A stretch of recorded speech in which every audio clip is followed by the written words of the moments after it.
आओ प्रार्थना करें, प्रभु का धन्यवाद करें। प्रभु ने अब तक हमें संभाला, अनुग्रह में रखा, आज का दिन दिखाया। जो हमसे प्यार करता है, जो हमें जानता है, जिसने हमें उसके राज्य में, उसकी कलीसिया में, उसके परिवार में हमें वो लेके आया है। हमें उसने छोड़ नहीं दिया, हमें उठाया और उसके राज्य में हमें भी सौभागी किया है। धन्यवाद करें।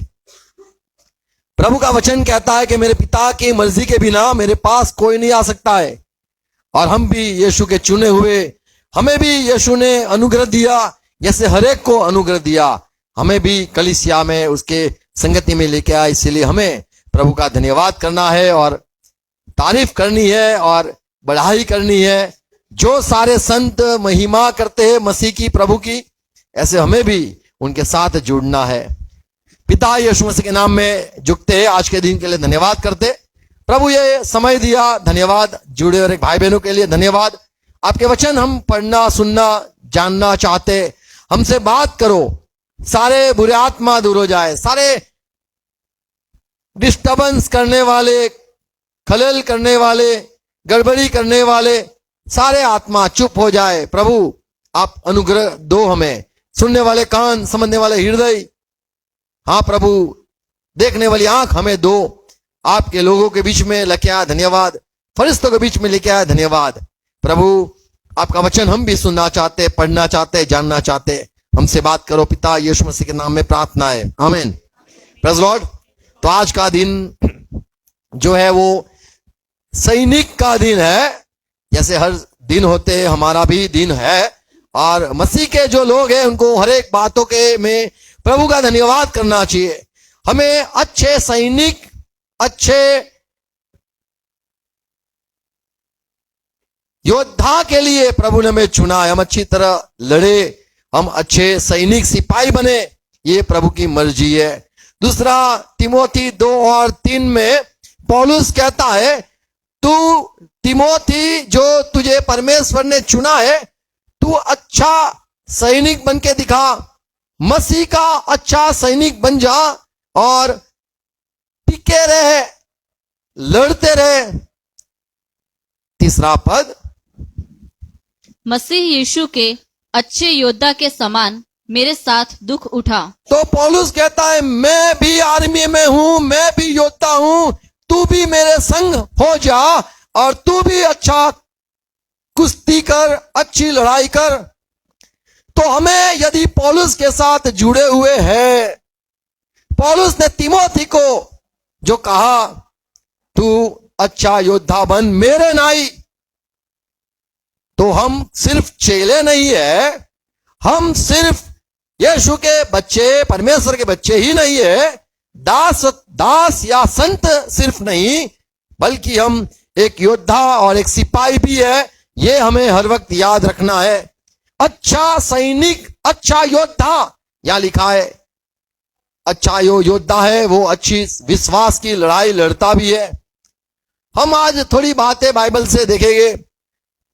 जब अब्राहम के बारे में देखे, उत्पत्ति 14 अध्याय, उसका जो भतीजा था लोत, वो लोत को जब सदोम उसने चुना कि मुझे सदोम जाना है, सदोम के लोग अच्छे हैं, सदोम का प्रदेश अच्छा है, वहां पे बड़ा शानदार इलाका है, मुझे वहां जाना है, रहना है।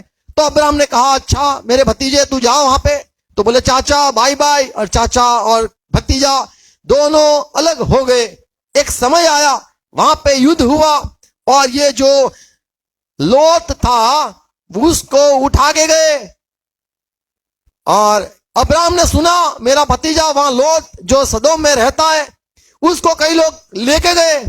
14 पद में लिखा है, यह सुनकर कि उसका भतीजा बंदी बना लिया गया है, अब्राहम ने अपने 318 तो यहाँ पे लिखा है 318 योद्धा, प्रशिक्षित युद्ध कौशल में निपुण लोग, दासों को लेकर अब्राहम, जो उसके कुटुंब में उत्पन्न हुए थे, अस्त्र शस्त्र धारण करके दान तक का उनका पीछा किया। तो यहाँ पे देखते हैं अब्राहम और उसके साथ साथी जो योद्धा थे, अच्छे लड़वैये थे, उनको 318 चुन के उठा के अब्राहम भी चल निकला। मेरा भतीजा को छुड़ाना है मुझे, 15 पद। और अपने दासों की अलग अलग दल बांध कर, और उसने भी यहाँ पे देखते हैं अब्राहम को समझ है कि दल बांटना है, मेरे पास 318 है, उनके सामने वो जो सामने है उनसे लड़ना है, और मेरा जो भतीजा को लेके गए वो लोग उसको छुड़ा के लाना है। 15 पद। अलग अलग दल बांध कर रात को उन पर चढ़ाई करके रात को चढ़ाई करी उनको मार लिया और मार लिया, और होबा तक जो दमिश्क की उत्तर की ओर है उनका पीछा किया। और आगे और वह सारे धन को और अपने भतीजे लुत और उसके धन को और स्त्रियों को और सब बंदियों को लौटा ले आया। तो यहाँ पे देखते हैं ये अब्राहम ने लड़के अपना जो भतीजा था उसको छुड़ाया। आज कई लोग फंसे हुए होते हैं, उनको छुड़ाने के लिए लड़ना जरूरी है। यहाँ पे देखते हैं अब्राहम अच्छा राजा के तरह था और उसके पास जो योद्धे थे तभी वो लड़ पाया और छुड़ा भी पाया। यहाँ पे पहली बात हम देखते हैं जिसके पास हथियार थे, जो सुशिक्षित या फिर उनको अच्छी तरह से ट्रेन किया गया था, युद्ध कौशल में निपुण लोगों को चुना। आज कई सारे दुनिया में सैनिक है, पर जो कौशल्य पाए हुए अच्छी तरह से सीखे हुए कम है। हम भी कहते आज भी ऐसे दुनिया में आर्मी वाले चर्च है, वो खुद को कहते मैं भी एक सिपाही हूं, यीशु का सिपाही मैं जरूर लड़ाऊंगा। तो सिपाही एस लगा के, और कोई बोलता है मैं एस नहीं, मैं ऊंचा हूं, मैं सी वाला हूं। बोले क्या ABCD एस तो लास्ट में आता है? बोले नहीं मैं ऊपर आ गया हूं। ये नहीं हुआ, नहीं बोले सी हो गया हूं, कैप्टन हो गया है।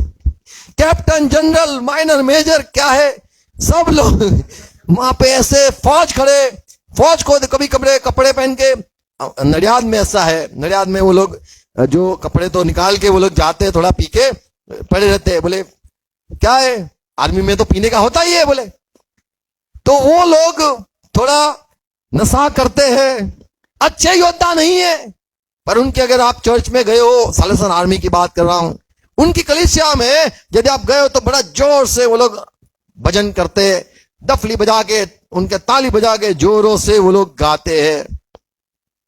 युद्ध में कौशल्य लोगों की जरूरत है, और कितने सारे अब्राहम के साथ लोग थे, लेकिन अब्राहम ने चुना तो जो अच्छे, तैयार और कौशल्य, जो ज्ञानी, युद्ध के लिए सीखे हुए ऐसे योद्धा को चुना।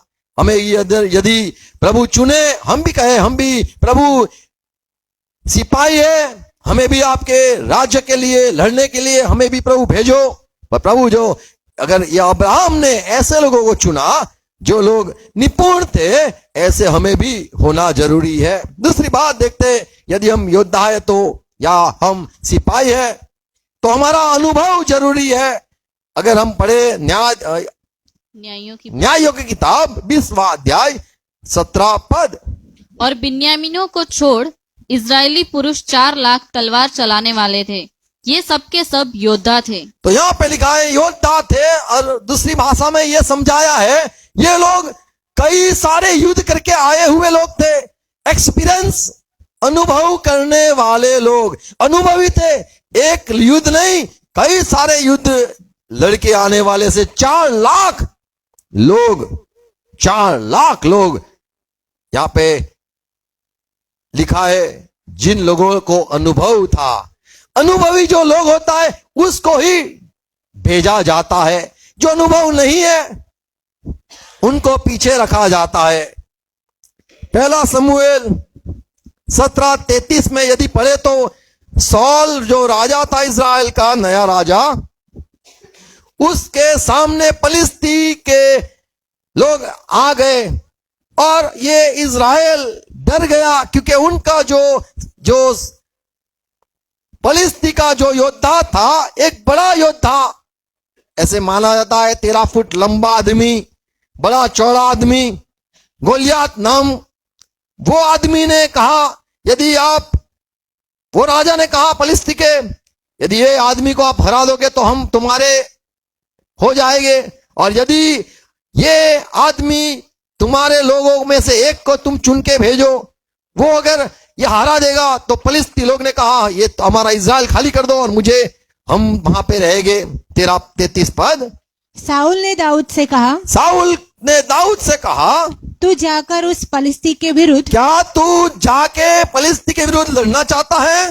युद्ध नहीं कर सकता, तू युद्ध नहीं कर सकता है, तू योद्धा नहीं है, क्योंकि तू तो लड़का ही है। तू तो लड़का है। आज कई सारे लोग दुष्ट आत्मा निकालने के लिए, युद्ध करने के लिए जाते, व्यसन में उनको सुसमाचार देने जाते, बंधन में उनको सुसमाचार देने के लिए जाते, और हम फिर देखते वो ही वहां जाके बेटा है। ये क्या हो गया? बचाने गया, खुद ही फंस गया। हमें लड़ना नहीं है, हमें ऐसी संगति भी नहीं करनी है। कई लोगों की मिनिस्ट्री होती है बहनों के बीच में, फिर तो वही हो जाते, बहन हो जाते, ऐसे ऐसे करते हैं। क्या है ये? तुम पूरा चेंज हो गए। लड़ने गए थे, बचाने के लिए गए थे, वो गे हो, व्हाइट हो, ब्लैक हो, कुछ भी हो, उनको बचाने के लिए जाते जाते खुद शिकार हो जाते। साउल राजा ने कहा, देख दाऊद, मैं तो राजा हूं, पर हमारे बीच में ये आदमी जो परमेश्वर को भी श्राप देता है, फलिस्ती बेसुन्नत आदमी, वो चिल्ला के कहता है भेजो भेजो, और दाऊद तू तैयार हो गया है, लेकिन दाऊद तू तो छोटा बच्चा है। फिर से आगे, और वह लड़कपन ही से योद्धा है। और सुन, वो तो बचपन से, लड़कपन से ही योद्धा है। कई सारे अनुभव उसको है, उसको अच्छी तरह से पता है।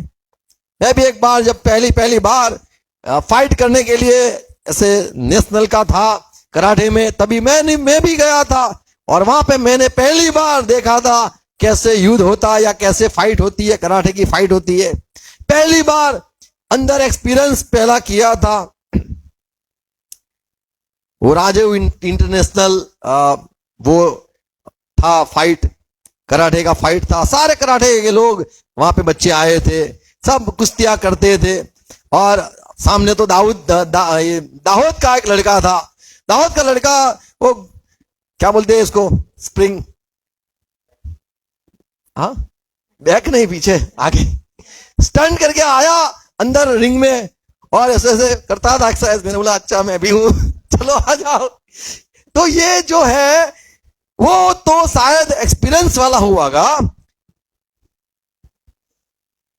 उसमें क्या पॉइंट कैसे मिलते हैं, और खाली जाने में कितना क्या लॉस होता है, ये सारी बातें होती है। युद्ध में थोड़ा ज्ञान होना जरूरी है। तो ये साउल ने कहा, ये जो गोलियात है वो तो अपने लड़कपन से, बच्चा जब था, जवान जब था, तब से ये युद्ध करता है।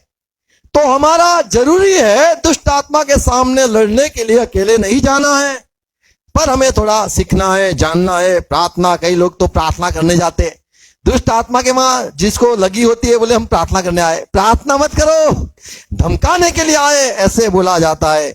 हम चिल्लाने को आए, हम उसको डांटने के लिए आए, ये कहना है। प्रार्थना नहीं करते, प्रार्थना तो अन्य लोग करते हैं। निकल जा बाबा, निकल जा, बोटी ले ले, कपड़ा ले ले, तू चाहे वो ले ले, अरे निकल जा निकल जा।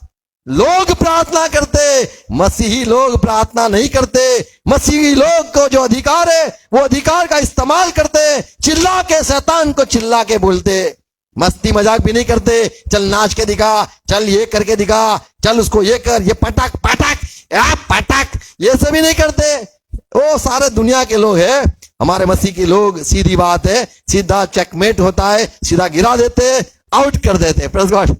तो मसीह के लोग जो है वो अलग होते, वो तैयार होना हमें जरूरी है। मसीह में हम भी, यदि हम सिपाही हैं तो अच्छी कुश्ती करने के लिए ये सारी बातें जरूरी है।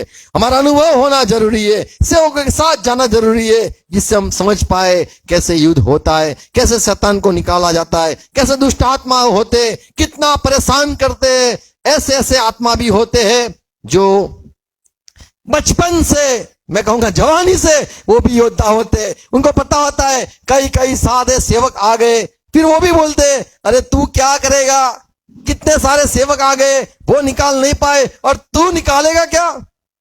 ऐसे भी हमें सुना है।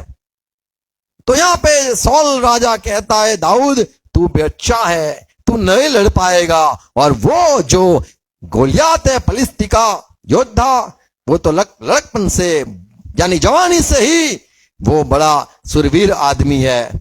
तो एक अनुभव होना जरूरी है। तीसरी बात हम देखते हैं, पहला शमूएल 16 अध्याय 18 पद।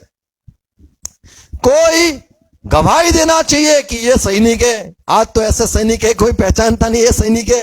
खुद बोलना पड़ता है, मैं भी सैनिक हूं, मैं भी सैनिक हूं।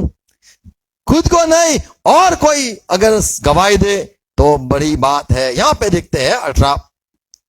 तब एक जवान ने उत्तर देके एक कहा, जवान ने साउल राजा को उत्तर दिया, सुन, मैंने बेतलेहम वासी यीशे के एक पुत्र को देखा, एक लड़का है हमारे यहाँ पे जो वीणा बजाना जानता है बेतलेहम में रहता है, वो बीना अच्छी तरह से बजाता है, और वह वीर योद्धा भी है, और पता है वो तो योद्धा भी है, और बात करने में बुद्धिमान, बात करने में बुद्धिमान, और रूपवान भी है, और रूपवान भी है, और यहोवा उसके और साथ रहता है। जो अच्छी बात बताई है वो यहोवा उसके साथ रहता है।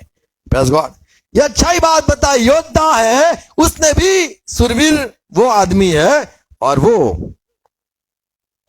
उसके साथ परमेश्वर है। गवाही देनी जरूरी है। कोई हमारे लिए अच्छी गवाही दे।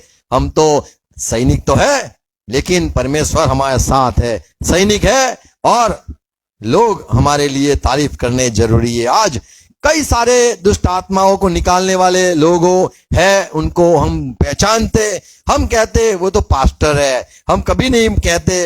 अरे एक हमारे आज मैंने गवाही सुनी, एक भाई प्रचार कर रहे थे और पंजाब के भाई है, वो कहा मैं तो पास्टर नहीं हूं, फिर भी प्रचार करते थे, प्रचार करते थे। बोले मैं पास्टर नहीं हूं, लेकिन मैं तुम्हें कुछ सिखाना चाहता हूं। कैसे लोग होते हैं दुनिया में। और उन्होंने ये बात बताई, जो मिखाएल और जो शैतान का जो युद्ध चला उसके बारे में वो कह रहे थे कि आज शैतान ने जो मूसा के सबको मांगा, उसका क्यों मांगा पता है? तो वो उसका जवाब दे रहे थे।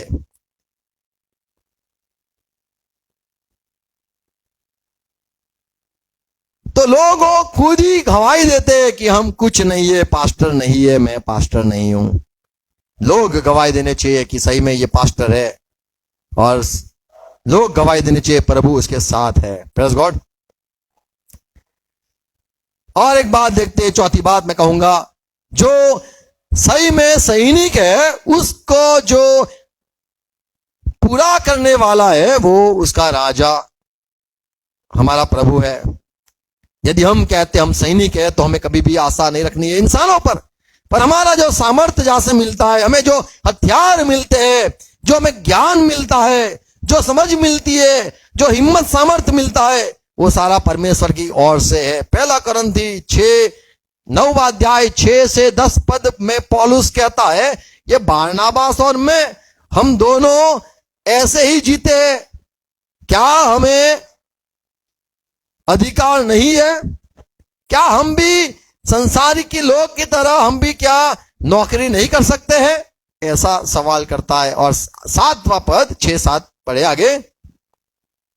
या केवल मुझे और बरनबास को ही जीवन निर्वाह के लिए काम तो करना पौलुस कहता है मैं और बारनाबास को, हमारे भी जीवन है, हमें भी खाना पीना होता है, हमें भी जीना होता है, हमारा भी परिवार या हमारा भी कुछ है, तो क्या हमें काम करके मेहनत करना नहीं चाहिए? कौन कभी अपनी गिरह से खाकर सिपाही का काम करता है? क्या कोई ऐसा है जो सिपाही खुद ही खर्च करके लड़ने जाता है? कौन दाग की बारी लगाकर उसका फल नहीं खाता? क्या जो मेहनत करता है, जो पौधा उगाता है, वो अपना फल वहां पे नहीं खाता है? कौन भेड़ों की रखवाली करके उनका दूध नहीं पीता? क्या कोई अपने भेड़ों को रखवाली करता है तो उनका दूध नहीं पीता है? क्या मैं ये बातें मनुष्य ही की रीति पर बोलता हूँ? मैं ये क्यों सुनाता हूँ? क्या मैं टेढ़ा बोल रहा हूँ, या क्या मुझे तुम्हारे धन की जरूरत है, या फिर क्या मुझे कोई लालच है इसीलिए कहता हूँ? 8वां पद। क्या व्यवस्था भी यही नहीं कहती? क्या बाइबल में, तोरा में, प्रभु के वचन में यही नहीं सिखाया है? क्योंकि मूसा की व्यवस्था में ये लिखा तो है, मूसा की व्यवस्था में ये बात लिखी हुई है, दावती समय चलते हुए जब दावती समय चलते ये हुए दावत जैसा लगता है, बुलाया नहीं आपको? दावत, दावने, दाने, दावते दावरे, दावते दावते, दावन, दावन, दावने। तो जो गेहूं होता है, कुछ भी होता है, उसको जब चुरा किया जाता है, उसके लिए बलद या फिर बेल का इस्तेमाल किया जाता था पहले के समय में। जब बेल घूमता घूमता है तो बीच में जो गेहूं है, कुछ भी है, जो कुछ है, वो जब गिरता है तो वो भी खाना है उसको। इसलिए लिखा है कि जो बेल घूमता है, मेहनत करता है, उसके मुंह पर बैल का मुंह न बांधना। बांधना नहीं है, मुंह को नहीं बांधना है, उसको खाना है तो खाने दो, घूमता तो है खुद। और क्या परमेश्वर बैलों की ही चिंता करता है? सिर्फ क्या बैलों की चिंता करता है? नहीं, प्रभु उनके लोगों की भी चिंता करता है, उनको भी जरूरत है। वैसे यहाँ पे पौलुस कहता है, यह विशेष करके हमारे लिए कहता है, हाँ हमारे लिए ही लिखा गया, क्योंकि उचित है कि जोतने वाला आशा से जोते और दावने वाला भागी होने की आशा से दावनी करे। तो यहाँ पे पौलुस, जैसे हमने ये पढ़ा, पूरा 6 से 10 वचन पौलुस बात करता है जो सैनिक है, सिपाही है, वो जो लड़ता है उसका भी परमेश्वर ही ख्याल रखता है, सोचता है और उसको मदद करता है। तो जो सैनिक है उसको किसी पे निर्भर नहीं रहना है, परमेश्वर का वो सिपाही है। यदि वो ऐसा समझता है, परमेश्वर के लिए लड़ता है, समझता है, तो परमेश्वर उसका पूरा करेगा। दूसरा इतिहास 25वां अध्याय 1 से 15 बड़ी अच्छी बात है यहाँ पे। जो अमाजिया सेवक था, राजा था, यानी यहोवा समर्थ अमाजिया, उसका अर्थ होता है जो यहूदा गोत्र या यहूदा जगह थी, वहां का वो राजा था, यूएस का बेटा था। फिर पढ़ो ये पहला वचन। जब अमास्या राज्य अमास्या जब राज करने लगा, 25 साल का था, आगे। और यरूशलेम में 29 वर्ष तक राज्य करता रहा। उसकी माता का नाम यहोदादान था, जो यरूशलेम की थी। उसने वह किया जो यहोवा की दृष्टि में ठीक है, अच्छा काम किया उसने, परंतु खरे मन से न किया। पर उसका दिल कुछ अलग कर रहा था। जब राज्य उसके साथ में स्थिर हो गया, तब उसने अपने उन कर्मचारियों को मार डाला जिन्होंने उसके पिता राजा को मार डाला था, परंतु उसने उनके बच्चों को न मारा, क्योंकि उसने यहोवा की उस आज्ञा के अनुसार किया जो मूसा की व्यवस्था की पुस्तक में लिखी है, पुत्र के कारण पिता न मार डाला जाए और न पिता के कारण पुत्र मार डाला जाए। जिसने पाप किया हो वही उस पाप के कारण मार डाला जाए। 8वां पद। यदि तू जाकर पुरुषार्थ करे तो तू जाके लड़ और युद्ध के लिए हिया बांधे, हाँ, तो भी परमेश्वर तुझे शत्रुओं के सामने गिराएगा। प्रभु ने कहा फिर, क्योंकि सहायता करने और गिरा देने दोनों में परमेश्वर सामर्थी है। परमेश्वर ही तुझे टिका सकता है, परमेश्वर ही तुझे गिरा सकता है। 9वां वचन। अमस्याह ने परमेश्वर के भक्त से पूछा, भक्त को बुलाया, पूछा, फिर जो 100 किक्कार चांदी में इज़राइल दल को दे, सो यहाँ पे मैंने ये जो दल है उनको मैंने दे चुका हूँ। मैं उनको, उनका जो मेहनत का फल है, काम करते योद्धा हो, उनको मैं 100 तालंत दे चुका हूँ। उसके विषय क्या करूं? मैं अभी क्या करूं? इनको मैंने पगार दिया है। परमेश्वर के भक्त ने उत्तर दिया, और ये परमेश्वर भक्त ने ये अमाजिया राजा को कहा, यहोवा तुझे इससे भी बहुत अधिक कोई दे बात सकता नहीं, है। चिंता नहीं कर। तूने उनको जो दान दिया या तूने उनकी जो सेवा करी या जो तूने उनका खर्च उन पे चलाया, इतने साल तक, इतने समय तक खिलाया और रखा। तब अमास्या ने उन्हें अर्थात उस दल को जो अप्रेम की ओर से उनके पास आया था अलग कर दिया। उनको बोला अभी तुम घर जाओ, कोई बात नहीं, तुम्हें तुम्हारा जो तुमने बड़ी मेहनत करी युद्ध में तो लेके नहीं जा रहे, कि वे तुम घर में अपने जाओ स्थान को लौट जाएं। और घर पे चले जाओ। लेकिन ये जो योद्धा थे, सैनिक थे, उनको पैसे भी दिए गए थे, उनका जो खर्च था वो भी पूरा दिया गया था, लेकिन वो चाहते थे हमें भी युद्ध करने ले जाओ, हमें भी ले जाओ, हम भी तो दान देते, या हमें भी तो सेवा का मौका दो। यहाँ पे लिखा है और आगे, तब उनका क्रोध यहूदियों पर भड़क उठा, हाँ, और वे अत्यंत क्रोधित होकर अपने स्थान को लौट गए। तो ये बोले नहीं ऐसा कैसा है, तैयार किया, बाइबल स्टडी थी, अभी तो मुझको लेके भी नहीं आते। और यहाँ पे अमासिया जो राजा है उसने उनका खर्च भी निकाला था, सब कुछ सेवा करी थी, और इनको बोला तुम चले जाओ, ये सेवक ना कहता है। और 11 पद, परंतु अमस्या हिया बांधकर अपने लोगों उसने तो को ले तैयार हो चला। गया, मुझे तो लड़ना है, 1 लाख लोग को, सैनिकों को लेके वो, और नमक की तिराई में जाकर 10,000 सैरों को मार डाला। 10,000 सैनिक को मार दिया, सैनिकों को। सैनिकों को मार डाला, सैनिकों को मार डाला। 12, यहूदी 10,000 को बंदी बनाकर चट्टान की चोटी पर ले गए और चट्टान की चोटी पर से गिरा दिया, और वे सब चूर चूर हो गए। और परंतु उस दल के पुरुष जिसे अमास्या ने लौटा दिया कि वे उसके साथ युद्ध करने को न जाए, सोमरोन के बैथरोन तक यहूदा के पास नगरों पर टूट पड़े और उनके 3,000 निवासी मार डाले और बहुत लूट ले ली। और आगे, जब अमस्या अदोमियों का संहार करने लौट आया, वो लड़के आया, तब उसने सेरियों के देवताओं को इसने गलती कर ली, वहां ले के जो आकर अपने देवता देवता थे करके, शेर के देवताओं को ले आकर अपने देवता करके खड़ा किया। उनको माना यहोवा ही हमारा प्रभु है, या वो ही हमारा, वो उसको भी हम मानते हैं प्रभु, और उन्हीं के सामने दंडवत करके, दंडवत भी किया, दंडवत करने और उन्हीं के लिए धूप जलाने लगा। धूप भी जलाया। तब यहोवा का क्रोध अमस्या पर इसीलिए राजा के ऊपर प्रभु का क्रोध हो गया, भड़क उठा, और उसने उसके पास एक नबी भेजा, जिसने उससे कहा, जो देवता अपने लोगों को तेरे हाथ से बचा न सके, उनकी खोज में तू क्यों लगा है? वो लोग जो देवता को भी छोड़ के चले गए, वो लोग को उनका प्रभु ने उनको छोड़ा, ने बचाया नहीं, उनके पीछे क्यों जाता है? वह उससे कह ही रहा था कि उसने उससे पूछा, क्या हमने तुझे राजमंत्री ठहरा दिया है? चुप रह, क्या तू मरना चाहता है? तब वह नबी यह कहकर चुप हो गया। तो यहाँ पे एक बात देखते हैं कि ये जो राजा है उसने पूरा अपना जो था देने का सैनिकों को दिया। यदि हम भी परमेश्वर के अच्छे सैनिक बनना है, गुस्सा नहीं करना है, यदि हमें युद्ध में न ले जाए, पर प्रभु हमें तैयार करना चाहता है। प्रेज़ लॉर्ड, हमारा जो प्रोवाइडर है, हमारा जो जरूरत पूरी करने वाला है, वो हमारा प्रभु है। हम क्योंकि प्रभु हमारा राजा, वो राज्य में हमें भी चुना है सैनिक होने के लिए। 5वीं बात हम देखते हैं, दूसरा तिमोथी 2 और 4 में, ये जो सैनिक होता है, यदि उसको युद्ध के लिए कभी भी बुलाया जाता है, वो संसारिक बातों में नहीं फंसता है।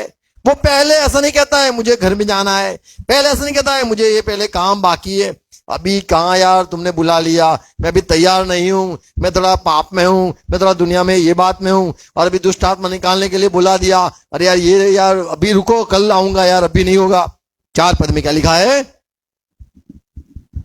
जब कोई योद्धा, यदि कोई योद्धा है या कोई सिपाही है, लड़ाई पर जाता है, लड़ाई पर जाने का बुलाहट आ जाए, तो इसलिए कि अपने भर्ती करने वाले को प्रसन्न करे, अपने आप जिसने को, उसको भर्ती की है उसको पसंद करे, अपने आप को संसार के कामों में नहीं फंसाता। तो वो पहले तो वो ही करेगा जो उसके जो राजा चाहता है वही करेगा, संसार में न फंसाएगा। अच्छा, अगर सैनिक होना है तो हमारा जो ऊपर वाला जिसने भेजा है, जिसने बुलाया है, जिसके साथ जा रहे हैं, या परमेश्वर ने भेजा है, हमें उसको खुश करना है और सारे दुनिया की बातों को हमें दूसरा स्थान देना है। हमें नहीं डरना है, सही जो दुश्मन है उससे नहीं डरना है, हमें परमेश्वर को खुश करना है। बहुत अच्छी बात लिखी है योशुआ का, यदि हम पढ़े 10वां अध्याय 7 से 25, बड़ी लंबी कहानी है यहाँ पे, और योशुआ के बारे में है, वो भी जो परमेश्वर का दास, वो भी चल निकला लड़ने के लिए, उसके लिए थोड़ी बात हम पढ़ना सुनना चाहते हैं। 7 वचन से पढ़ेंगे। तब यहोशू सारे योद्धाओं सुनो, हाँ। और सब सुरवीरों को संग लेकर यहोशू राजा एक लीडर की तरह सुरवीरों को उठाया, लेके गया, गिलगाल से चल पड़ा। गिलगाल से चल पड़ा। और यहोवा ने यहोशू से कहा, क्या कहा? उनसे मत डर, तुझे डरना नहीं है वो लोगों से, क्योंकि मैंने उनको तेरे हाथ में अभी कर तू दिया जा है। रहा है, तू समझ ले मैंने तेरे को उसको दे दिया है तेरे हाथ में। उनमें से एक पुरुष भी तेरे सामने टिक न सकेगा। चिंता नहीं करना, एक भी पुरुष टिक न पाएगा, खड़ा न रह पाएगा। तब यहोशू रातों रात गिलगाल से जाकर एकाएक उन पर टूट पड़ा। जब टूट पड़ा उनको तो बड़ी आश्चर्य लगा, ये क्या हो गया। 10 वचन। तब यहोवा ने ऐसा किया कि वे इजरायलियों से घबरा गए ये अमोरियों डर गए और इजरायलियों ने गिबोन के पास उनका बड़ा संहार किया और बड़ा संहार किया उनका।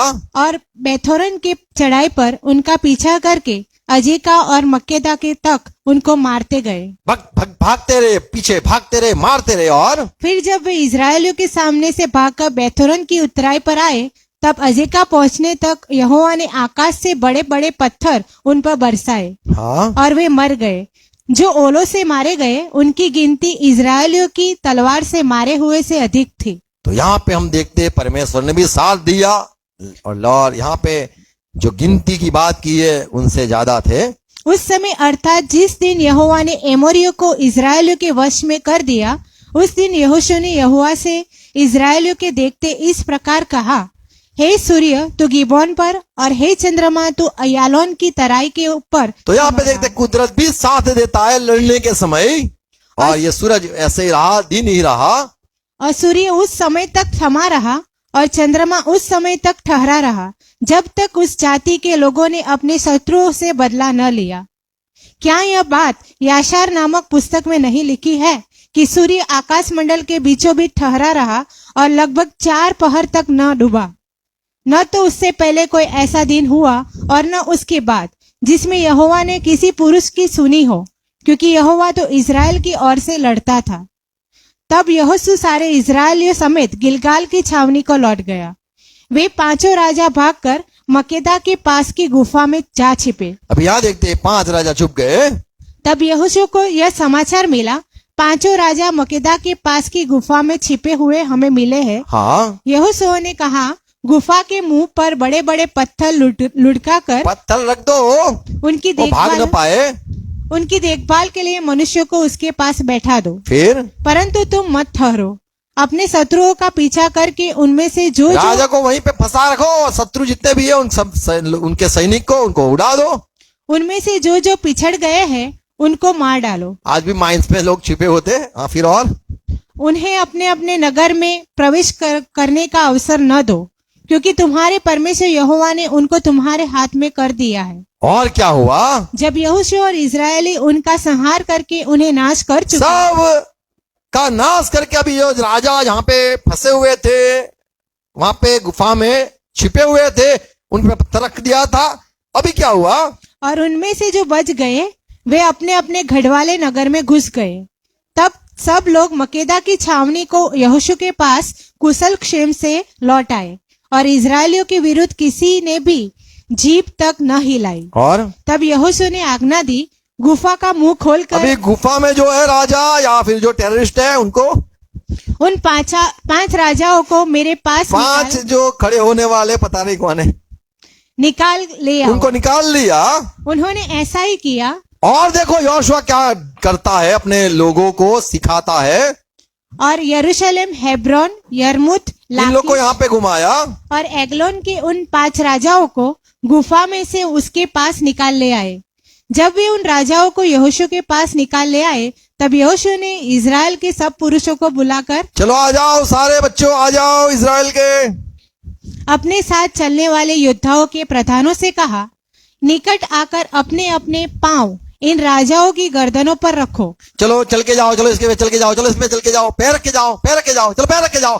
तो यहाँ पे सैनिकों को तैयार किया जाता है कि डरना नहीं है। और आगे, और उन्होंने निकट जाकर अपने पांव उनकी गर्दनों पर रखे।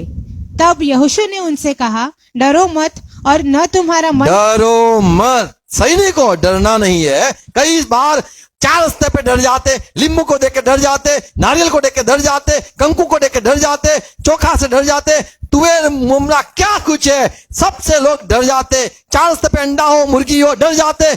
गधा हो, कुत्ता हो, काय को डरना है?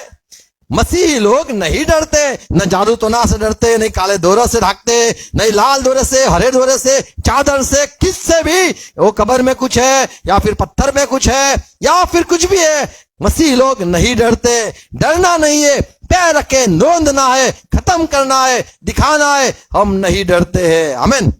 कई लोग बोलते नहीं नहीं इसको नहीं नहीं नहीं छेड़ना, नहीं छेड़ना नहीं। हाँ, आपको नहीं छेड़ना है। आप सैनिक नहीं हो, आप डरपोक हो, और आपको अभी तक परमेश्वर ने सामर्थ नहीं दिया है। जब तक प्रभु सामर्थ न दे, आपको दुष्ट आत्मा को, उसकी बातों को छूना नहीं है, आपको लड़ना भी नहीं है, आपको बाजू से चले जाना है, चल भी नहीं बोलना है, आ भी नहीं बोलना है, गीत भी नहीं गाना है, क्योंकि आप तैयार नहीं हो। यहां पे यहोशुआ ने बताया, जो 5 राजा थे, उनके सैनिक जो थे, उनको तुमने मार गिराया, लेकिन अभी ये जो राजा है उस पे तुम्हें पैर रखना है। बच्चों पे पैर नहीं रखना है, उनके सैनिकों पे पैर नहीं रखना है, पर जो राजा है जिससे दुनिया डरती है, सारे उसके जो पीछे चलने वाले सैनिक थे 5 राजा के, वो राजा राजा आप बोलो हम करेंगे, राजा राजा, तो वो करते थे। पर अभी यहोशुआ ने सिखाया, देखो इस्राएल के बच्चों, तुम्हें डरना नहीं है, सब चलो पैर रख के जाओ, और उनको काट दिया गया, खत्म कर दिया गया। पुनर्नियम 20वां अध्याय में युद्ध के बारे में एक बात सिखाई है। युद्ध के लिए एक नियम यहां पे इस्राएल को सिखाया गया था।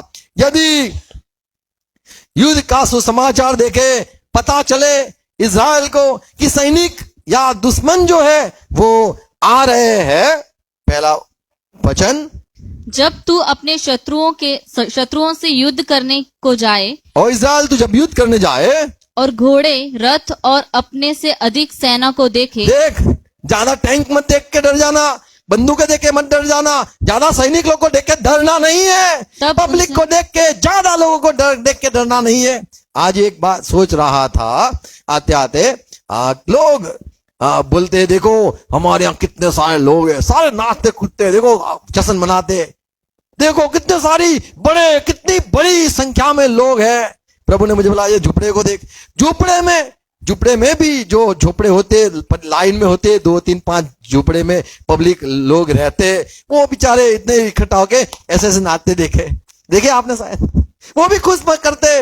और वहां पे जो बड़ा होता है, बड़ा मैदान होता है, वहां पे भी रॉक म्यूजिक बन के लोग नाचते, कोई थोड़े में नाचता है, कोई बड़े में। आनंद तो सब जगह पे होता है। आमीन। आनंद सब जगह पे होता है। ऐसा नहीं सोचना है कि वहां पे तैयारी होके नाचते, यहाँ पे गरीब लोग भी नाचते हैं। नाचते तो सब दुनिया वाले लोग हैं। ज्यादा लोगों को देख के नहीं बहकना, नहीं डरना है। पहला पद फिर से पढ़े, पुनर्नियम या व्यवस्था विवरण 20वां अध्याय पहला पद। जब तू अपने शत्रुओं से युद्ध करने तू को जब जाए, युद्ध करने जाए, और घोड़े, रथ और अपने से अधिक सेना को देखे। आज इजराइल को ये बात सीख गए है कि हमें ज्यादा लोगों से डरना नहीं है। शायद 50 हो, 55 हो, 57 हो, 58 हो, कितने भी देश हो दुनिया के, डरना नहीं है। फिर तब उनसे न डरना, नहीं डरना है। तेरा परमेश्वर यहोवा जो तुझको मिस्र देश से निकाल ले आया, मिस्र से लेके आया, वह तेरे संग है। वो तेरे संग है। और जब तुम युद्ध करने को शत्रुओं के निकट जाओ, तब याजक सेना के पास आकर कहे, हे इस्राएलियों सुनो। ओ इजराइल के युद्ध जो सैनिक है, सुन लो, आज तुम अपने शत्रुओं से युद्ध करने को निकट आए हो। सब खड़े हो गए। आप तुम युद्ध करने आए हो? Yes sir. फिर तुम्हारा मन कच्चा न हो। अरे कच्चा मन वाले हैं, तुम मत डरो डरना नहीं है, और न थथराओ, डरना नहीं है, ठथराना नहीं है, और न उनके सामने भय खाओ, और तुम्हें उनके सामने डट के लड़ना है, भय मत खाओ। क्योंकि तुम्हारा परमेश्वर यहोवा तुम्हारे शत्रुओं से युद्ध करने और तुम्हें बचाने के लिए तुम्हारे संग संग चलता है। प्रभु चलेगा आगे। और फिर सरदार सिपाहियों से यह और कहे, सिपाहियों को और चिल्ला के कहेगा, फिर सरदार सिपाहियों से यह कहे, तुम में से कौन है जिसने नया घर बनाया भाई हो? नया घर बनाया ना, देखो मर जाओगे। नया घर वाले हो तो घर में रहो, खुश रहो, नहीं तो ऐसा होगा, नया घर बनाया, मैं घर में रह नहीं पाया, युद्ध में जला भेज दिया, मार डाला। तो जो नया घर बनाया है उसका आनंद ले। और क्या लिखा है 5, और उसका समर्पण न किया हो तो वह अपने घर को लौट जाए। घर पे जाओ भाई, घर पे जाओ, खुश रहो, खुश रहो। कहीं और ऐसा ना हो कि वह युद्ध में मर जाए ऐसा ना हो कि वो मर जाए, और दूसरा मनुष्य उसका समर्पण करे। इज़राइल जीतेगा, तुम मर जाओगे। तो जीतना अगत्य की बात है, मेन बात है। ऐसा नहीं कि जिंदा होगे, नहीं, मरना है पर जीतना है। आमीन। और कौन है जिसने दाख की बारी लगाई हो ओ सारे लोग खड़े हो, बाग दाग की बाली लगाइए, क्या बारी लगाइए, परंतु उसके फल न खाए, अगर तुमने फल नहीं खाए हैं वह लौट भी जाए। अपने घर को लौट जाए। चलो भाई तुम भी जाओ, तुम खा के आओ पहले, नहीं तो बोलोगे मन की मन में रह जाएगी। वहां लड़ने गए, मेरी दाग लता बाजू वाला ना खा जाए वहां के।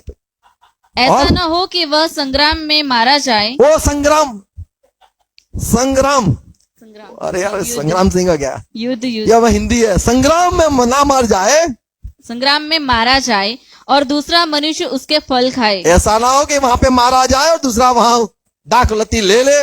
फिर और? कौन है जिसने किसी स्त्री से विवाह की बात लगाई कितने हो लोग हैं, हाथ जा करो, नए नए शादी करिए, परंतु उसको विवाह करके न लाया हो, अभी तक तो खाली एंगेजमेंट किया है।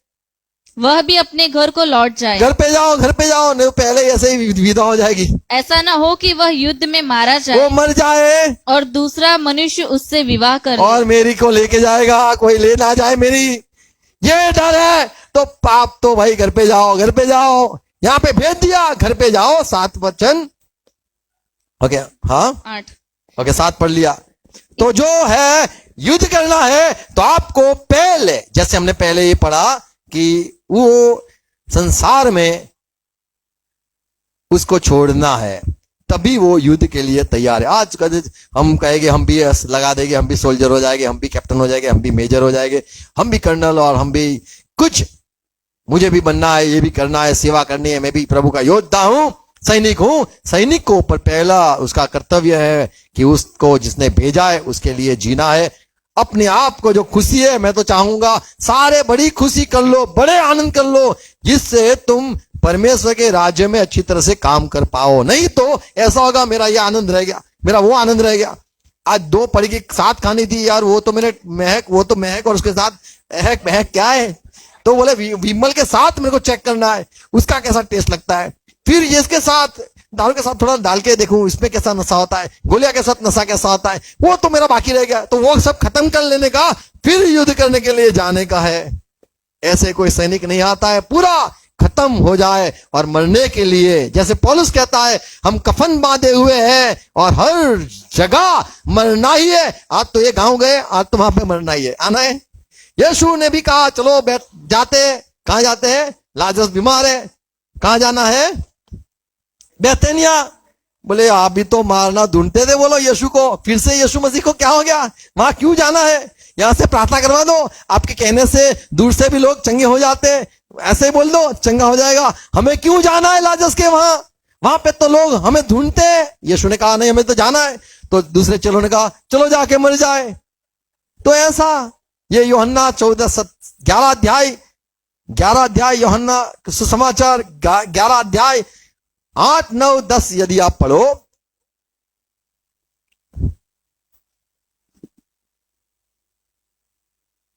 पढ़ो जोर से। चेलों ने प्रभु से कहा, हाँ, हे राबी, अभी तो यहूदी तुझ पर पथराव करना अभी तो मारने का चाहते थे, तुम्हें ढूंढते थे, और क्या तू फिर भी वहीं आ जाता है। वहां पे मरने के लिए जाना है क्या। प्रभु यीशु ने उत्तर दिया, तब प्रभु ने कहा क्या दिन के 12 घंटे नहीं होते, हाँ, यदि कोई दिन में चले तो ठोकर नहीं खाता। तो हमें, मेरा तुझे पता नहीं है मेरा कितना साल यहाँ पे सेवका ही है, ऐसा थोड़ा है कि भाई 50 साल के बाद भी तक मैं रहूंगा, मुझे तो खत्म हो जाएगी सेवा, फिर से मुझे मौका नहीं मिलेगा। और क्योंकि इस जगत का उजाला देखता है, परंतु यदि कोई रात में चले तो ठोकर खाता है। तो मुझे तो समय है, तो मुझे दिन को काम करना है। और आगे उसने ये बातें कही और इसके बाद उनसे कहने लगा, हमारा मित्र लाजर सो गया है, परंतु मैं उसे जगाने जाता हूँ। मुझे जाना है, उसको जगाने के लिए जाना है। लोग पत्थर मारे चाहे कुछ भी कर ले, तब चेलों ने उस प्रभु से कहा, हे प्रभु, यदि वह सो गया है तो स्वस्थ हो जाएगा। प्रभु ने जब कहा वो सो गया है तो बोले वो तो भी उठ जाएगा, ब्रश ब्रश करके फ्रेश हो जाएगा। प्रभु यीशु ने तो उसकी मृत्यु के विषय पर में प्रभु ने कहा मृत्यु था, के बारे में कहा, परंतु वह समझे कि उसने नींद से सो जाने के तो विषय यीशु में के कहा। बाद यीशु की बात को न समझ पाए। यीशु ने कहा सो गया यानी मर गया। आगे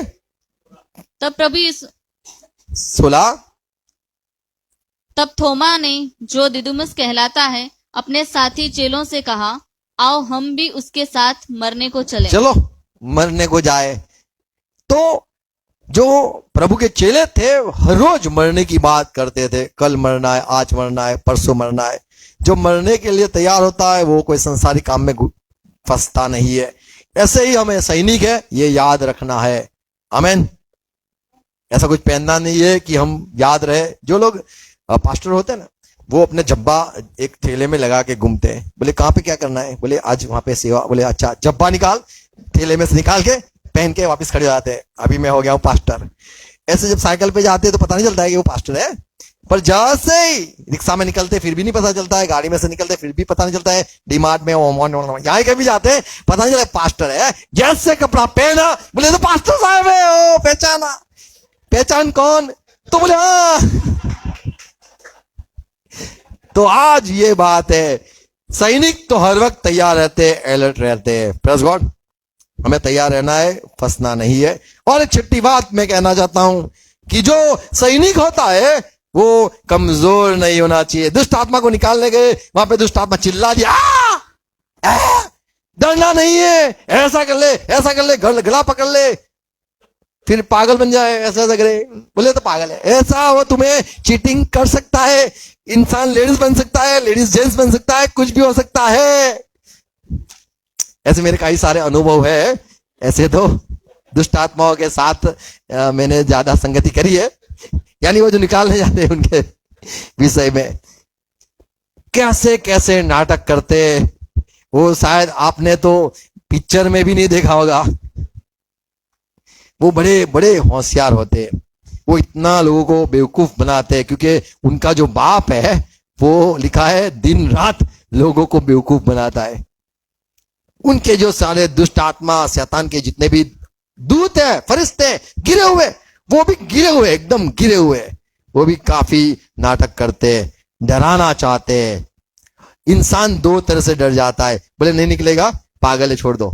एक तरह से हार के आएगा, या फिर बोलेगा बहुत प्रार्थना करनी पड़ेगी तो हार के वापिस आ जाएगा। हमें हारना नहीं है, डरना नहीं है। पुनः नियम 20:6-8 में जो हमने पढ़ा कि जो पहले ही ये जो राजा है या फिर जो बड़ा आगे अगवा है, उसको पूरे सेना को इकट्ठा करके एक बात सुनानी है। 8 पद।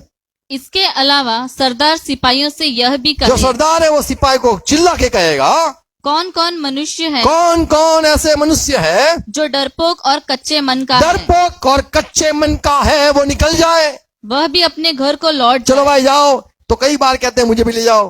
अरे ऐसा ना होता है, डर होता है। कभी कोई दुष्ट आत्मा को निकालने पास्टर जाए, उसके पास्टर के साथ यदि कोई चले गए, उसको देखता रहता है कि वो देखो क्या करते क्या करते, देखो वो कुछ करेगा।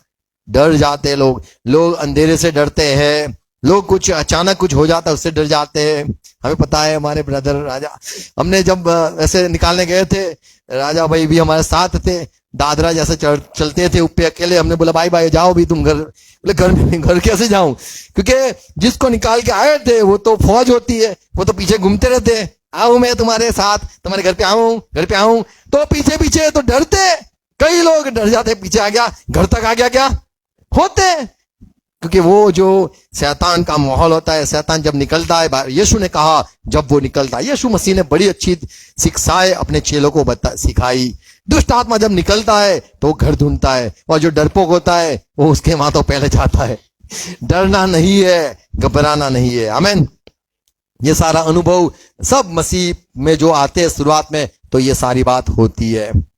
प्रेरितों के काम 19वां अध्याय 13 से 16 पद यदि पढ़े तो ऐसे कई लोग यहूदी भी थे, जो लोग ने सोचा कि ये मसीही के चेले दुष्ट आत्मा निकाल दे, हम यहूदी हैं हम भी निकालेंगे। वो भी निकल गए दुष्ट आत्मा निकालने के लिए। यहाँ पे लिखा है एक केवा करके एक आदमी था, वो याजक था, उसके भी बच्चे थे, 7 बच्चे हैं, 7 लड़के हैं। पढ़ेंगे 13 पद। परंतु कुछ यहूदी जो झाड़ा फूकी करते रहते थे। झाड़ा फूकी पता नहीं हो क्या है, झाड़ा फूकी भुआनो झाड़ा फूकी वहां वो पता नहीं, अभी भी झाड़ा फूकी आपने देखा होगा, झाड़ के नीचे खड़े होते, बाबा बाबा बाबा बाबा कुछ कर दो, झाड़ा लाओ, झाड़ा लगा दो। तो वो भी वहां पे भी ऐसे थे, वो भी ये करने लगे कि जिनमें दुष्टात्मा हो। आज भी लोग चेन लेके बैठे होते, निकल निकल, और उन पर प्रभु यीशु का नाम यह कर, वो लोग बोलते थे हम तो चेन मार मार के झाड़ू पोता करके भी निकलता नहीं है। तो बोले चलो यीशु का नाम ले लेते, यीशु के नाम के दुआ देता हूं, निकल। और प्रभु यीशु का नाम यह कहकर फूकने लगे। जिस यीशु का प्रचार पौलुस करता है, तू जानता है पौलुस जिसका प्रचार करता है वो यीशु मसीह के नाम में, चल निकल निकल। तो निकालने का यह सेवका ये लोग चालू करी थी। और मैं तुम्हें उसी की शपथ देता हूँ।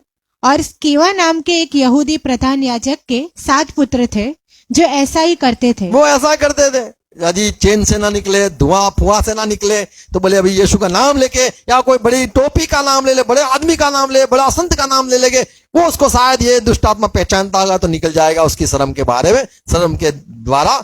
ऐसे सोच के ये लोग काम करते थे। 15 पद। पर दुष्ट आत्मा ने उत्तर दिया, अभी दुष्ट आत्मा ने जवाब दिया, यीशु कौन है? कौन मैं जानती हूँ, यीशु को तो मैं जानता हूँ और पौलुस को भी पहचानती हूँ। हाँ, तो ये आत्मा जो होती है हिंदी भाषा में वो होती है, जैसे मुझे हिंदी आती नहीं, वो जो होता है आपने देखा होगा, ऊंट होती है, देखा होगा दुबई में वो होती है, बात आती है, वो उनका लेडीज जो होता है, उनका बात है लेडीज जैसी बातें होती है। तो आत्मा रहती है, आत्मा जाती है। इंग्लिश में ही होता है स्पिरिट को, गुजराती में भी आत्मा निकली गो होता है, पर हिंदी में आत्मा निकल गई, वो सांस निकल जाती है, उनकी ऐसी भाषा आती है, आत्मा निकल गई। सुना है ना आपने? तो आत्मा निकल गई, यीशु मसीह के नाम में वो निकालते थे। परंतु तुम कौन हो? पर ये आत्माओं ने कहा तुम कौन हो? और उस मनुष्य ने जिसमें दुष्ट आत्मा थी उन पर लपक कर, वो आदमी लपक कर, दुष्ट आत्मा नहीं लपटा, वो आदमी के अंदर जो आत्मा था उसने ऐसे किया। ये आदमी में दुष्ट आत्मा जो था उसने ये 7 भाइयों को मारा, कपड़े फाड़ डाले और इनको नंगा भगा दिया। तो आज लड़ने के लिए जाते हाथों से लोग लड़ते भी है। दुष्ट आत्मा इंसानों में होता है तो वो इंसान होता है, वो इंसान वो मार भी सकता है, काट भी सकता है, नोच भी ले सकता है, वो कुछ भी कर सकता है। हमें समझना है कि वो शरीर लेके खड़ा है। ऐसे तो हम कोई दुष्ट आत्मा हो ना दिखाई दे तो हम चिल्ला सकते, यदि किसी के शरीर में आ गया तो आपको कुछ नहीं करना है। क्यों? क्योंकि वो शरीर में है, अभी शरीर से शरीर फाइट कर देगा। तो यहां पे लिखा है, आगे पढ़ो। उन पर ऐसा उपद्रव किया, हाँ, उन्हें काबू में लाकर उन पर ऐसा उपद्रव किया कि वे नंगे और घायल होकर उस घर से निकल भागे। तो जो भूत निकालने आए थे वो सारे 7 भाई चले गए। तो डरना ये हमें नहीं है, पर हमें जब सामर्थ मिलता है, प्रेरितों के काम 1:8 में लिखा है, जब पवित्र आत्मा आएगा तुम सामर्थ पाओगे, अधिकार पाओगे, फिर आप डांट सकते हो, फिर आप चिल्ला सकते हो, फिर आप धरती के 6 छोर तक आप मेरे गवाही दे सकते हो। मत्ती 10:1 में यीशु मसीह ने कहा अपने चेलों को, 12 चेलों को, ये कहा कि तुम्हें सारे दुष्ट आत्माओं पे मैं तुम्हें अधिकार देता हूं। दुष्ट आत्माओं पे अधिकार पाना जरूरी है, अधिकार होगा तो ही, यहां पे लिखा है, और तुम दुष्ट आत्मा को निकाल पाओगे। मत्ती 10:1।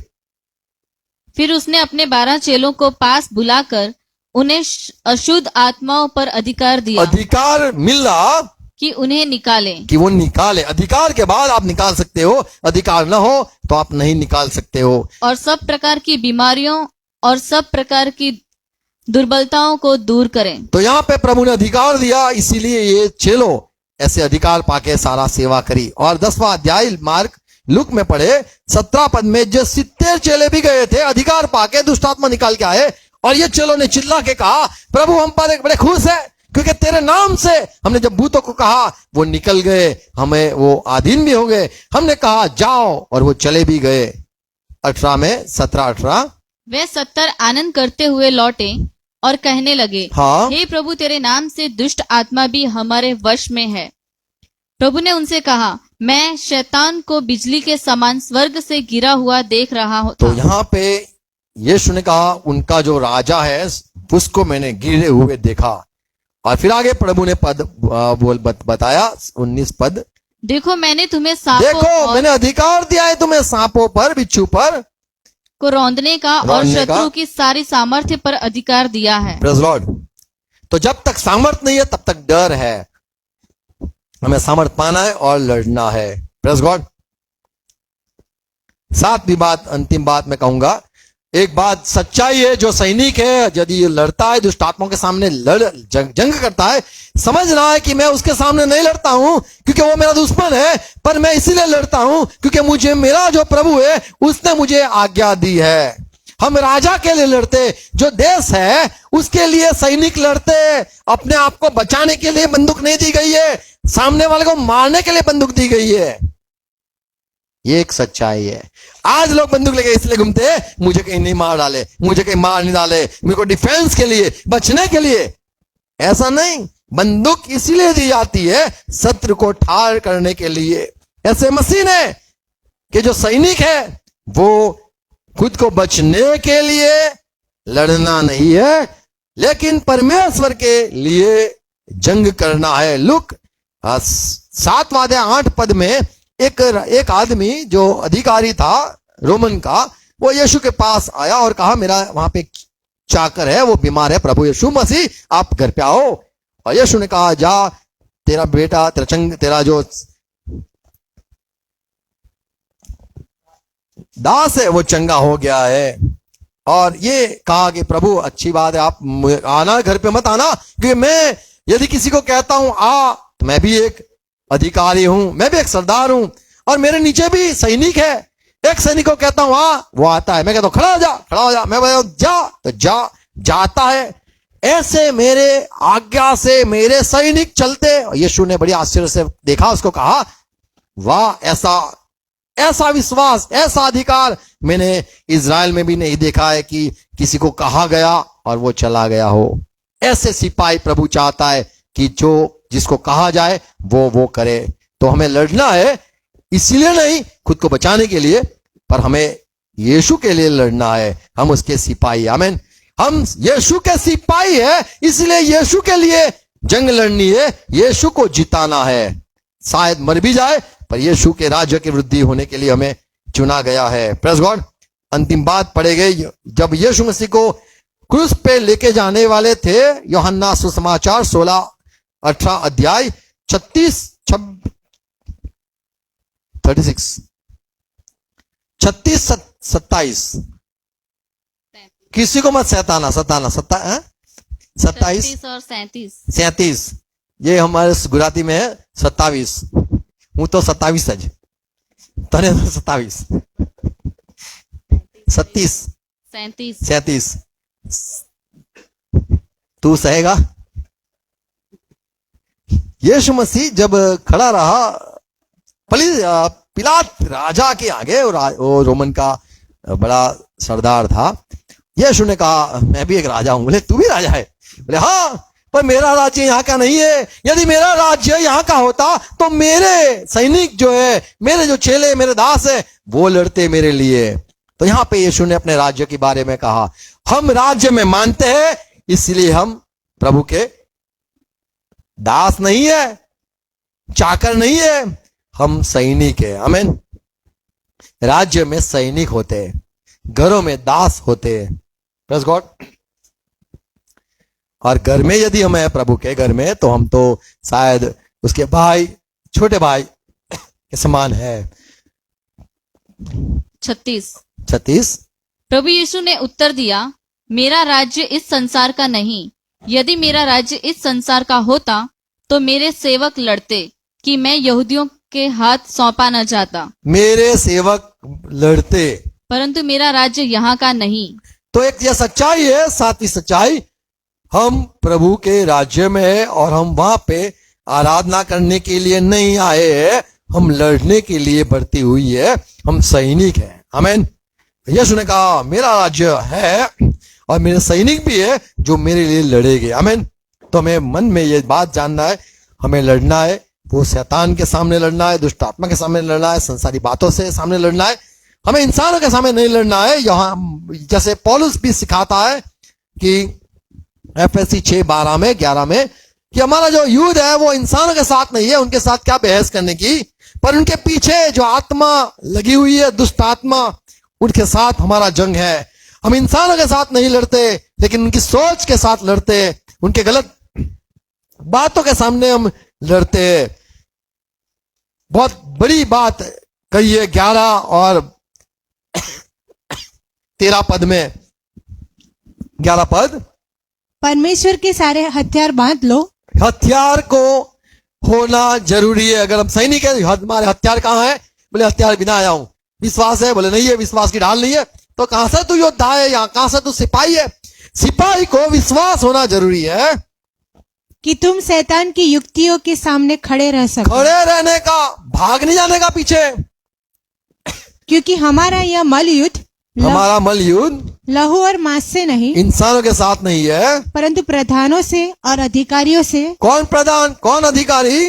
और इस संसार के अंधकार के संसार के अंधकार के शासकों से, शासकत्व कहाँ का है? और उस दुष्टता की आत्मिक वो सेना तो आत्मिक लश्कर है। कहाँ पे है? जो आकाश में है। आकाश में जो है अधिकारी, उसके सामने। इंसानों के साथ हम लड़ते नहीं है। इसलिए परमेश्वर के सारे हथियार बांध लो। क्यों हथियार बांध ले? कि तुम बुरे दिन में सामना कर सको। सामना कर सको, खड़े रह सको। हमें खड़ा रहना है, लड़ना है, टिकना है। तो ये सारा जो परमेश्वर ने दिए हुए हमारे जो कहे हथियार है, उससे हमें सज होना जरूरी है। बचने के लिए एक है, बाकी सारा एक ही है जो लड़ने के लिए, बाकी सारा हमारा बचने के लिए है। हमें टिकना है, लड़ना भी है। आमीन। तो हम मसीह के लोग जानते हैं कौन से हथियार है, हमें उससे सज होना है। हम सैनिक है। आमीन। God bless you. आओ प्रार्थना करें। सर को झुकाएंगे, आंख बंद करेंगे, धन्यवाद करेंगे। मसीह को जो हम विश्वास से देखते हैं, उसकी बातें जो हमने पढ़ी है, सुनी है, हम भी आज कबूल करना है। मैं भी प्रभु आपके सेवकाई में एक सैनिक की नाई खड़ा रहना चाहता हूं। मुझे भी आप इस्तेमाल करो। मुझे भी प्रभु आप अनुग्रह दो, अनुभव दो, और प्रभु आप मेरा भी इस्तेमाल करो। मैं भी लड़ना चाहता हूं ये शैतान के सामने, अंधकार की शक्तियों के सामने, आकाश स्थानों में जो सारे दल है दुष्ट आत्मा के, उनके सामने मुझे भी लड़ना है। वही है जो मसीह लोगों को परेशान करता है, वही है जो उल्टे सीधे जवाब समझ दुनिया को देता है, वही वहां से ही सारी बुरी बातें निकल के आती है और दुनिया में तबाही होती है। वो जो है आत्मा, उसके सामने लड़ना है। उसके पास जो सारे दुष्ट आत्मा है, जो दुष्ट है, उनके सामने लड़ना है। हमें भी प्रभु मदद करो। हम सामर्थ चाहते हैं और प्रभु हम अधिकार चाहते हैं। हम पवित्र आत्मा आपकी गवाही चाहते हैं और हम आपको खुश करना चाहते हैं। हम आपके राज्य में हैं, हम आपकी सेवकाई के लिए सारा करना चाहते हैं। हमारा इस्तेमाल करो प्रभु। मंडली में भी जो कमजोर है आप बल दो, जो निर्बल है उसको बल दो। हाँ प्रभु, जो डरपोक है आप उसको सामर्थ दो। और जैसे आपका वचन कहता है, भय का आत्मा नहीं, सामर्थ का आत्मा दिया जाता है। हाँ प्रभु, हर एक को सामर्थ का आत्मा दो और आपके राज्य में तैयार करो। फिर से आज के दिन के लिए धन्यवाद। ये वचन जो सुनाए हैं वो बोए जाए। हर एक मसीही लोग जितने भी दुनिया में सारे पवित्र आत्मा से भरपूर हो जाए, उसकी छाप लग जाए, पवित्र आत्मा की छाप लग जाए। और प्रभु हर एक आपके सामर्थ, आपकी महिमा के लिए और आपके राज्य के लिए हर एक तैयार हो जाए। हर एक को बुद्धि, हर एक को समझ देना, जैसे योआश के साथ जो लोग खड़े रहे। और प्रभु ऐसे ही हम भी सैनिक में, आपके सेवकाई में हम भी जुड़ना चाहते हैं। आपके राज्य की वृद्धि के लिए हमें भी प्रभु तैयार करो। प्रभु ये बातें जो सुनाई है वो बोई जाए, समझे, फिर से ये दोहराई जाए और फिर से प्रभु इसके सुने हम और आपके राज्य के लिए तैयार हो। भाई बहनों को आशीष दो, हर एक को सहाय करना। पिता यीशु मसीह के नाम में प्रार्थना करता हूं, आमीन। प्रभु ने इसका प्रार्थना साथ में हम करेंगे। ये हमारे पिता, तू जो स्वर्ग में है, तेरा नाम पाक माना जाए, तेरी बादशाह आए, तेरी इच्छा जैसे स्वर्ग में पूरी होती है वैसे ही धरती पे पूरी हो जाए। हमारे दिन भर की रोटी आज हमें देना, और जिस प्रकार हम अपराधियों को क्षमा किया है वैसे ही तू भी हमारे अपराधों को क्षमा कर, और हमें पैसा में आने न दे परंतु बुराई से बचा ले, क्योंकि राज्य पराक्रम महिमा पिता सदा आपकी ही है। आमीन आमीन। पिता यहोवा का प्यार, यीशु मसीह प्रभु का अनुग्रह, पवित्र आत्मा की शांति, सहभागिता, संगति हमारे साथ रहे। मसीह में जितने भी जुड़े हुए दुनिया में सबके साथ रहे। यीशु मसीह के नाम में हम कहेंगे आमीन आमीन आमीन। Praise God. God bless you. Thank you. Hallelujah.